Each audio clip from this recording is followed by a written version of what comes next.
Andrew Huberman in the house.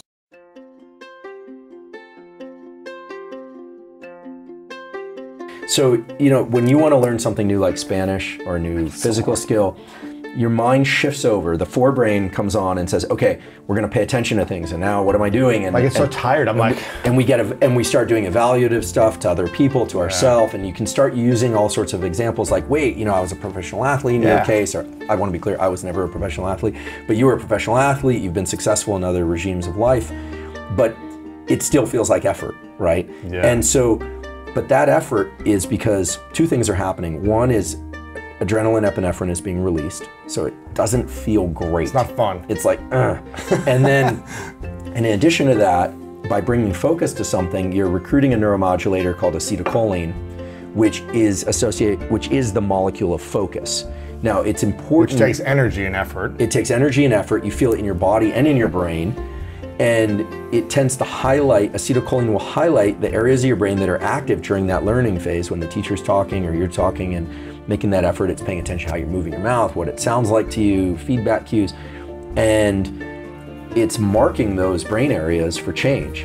And then later, when you sleep, or when you work out, or when you're having a conversation with somebody, that's actually when the brain changes occur.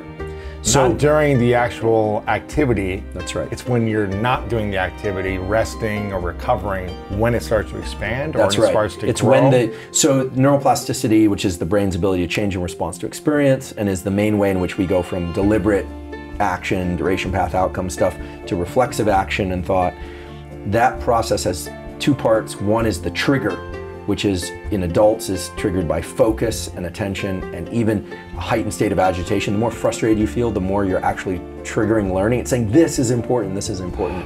Because the brain just wants to do whatever it wants to do. It needs to cue itself to, oh, this must need to change. And then the second part is deep relaxation, meditation, in particular a form of meditation called yoga nidra, which we could talk about, but forms of deep relaxation, deep sleep like slow wave sleep.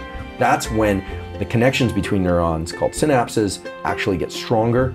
That's when the connections that you don't want get removed. And that's also in certain cases where you get new neurons actually born in your brain to help these circuits speak Spanish.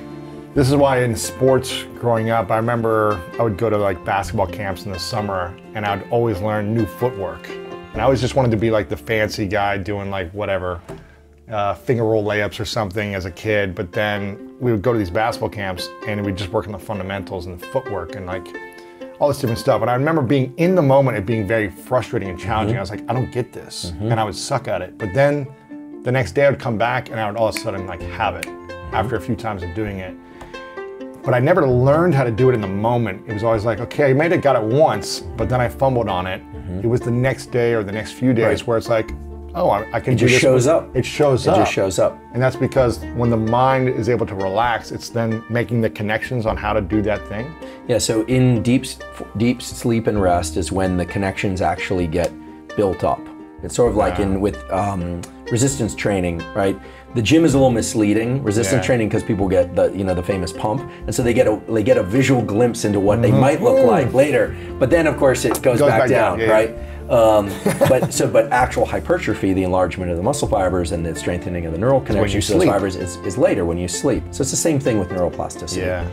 So how important is it for us to constantly be learning and challenging our mind the older we get?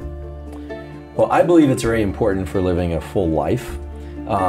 And you know, my hero in this, two heroes actually, is I would say Richard Feynman, the great physicist, who had a very playful attitude about learning. That's one thing that I really should illustrate. If you are in frustration and strain, just have fun. A sense of play is great, because in play you have focus, you have intention and alertness, and it keeps you light enough that there's that dopamine release. Dopamine is released in play for a reason, because kids and animals, young animals and young children, learn social interactions through play. Yeah. A puppy bites another puppy, and the puppy barks out loud. That's why they have those sharp puppy teeth, to say that's too much of a bite. Then they play a little bit more. They're finding the boundaries. They're finding the limits to which they can use physical force for hurting another or just for playing. They learn soft bite. Play in animals is an ancient form of sampling these neural pathways. And as adults, we tend to be more demanding of ourselves. We don't tend to embrace as much play.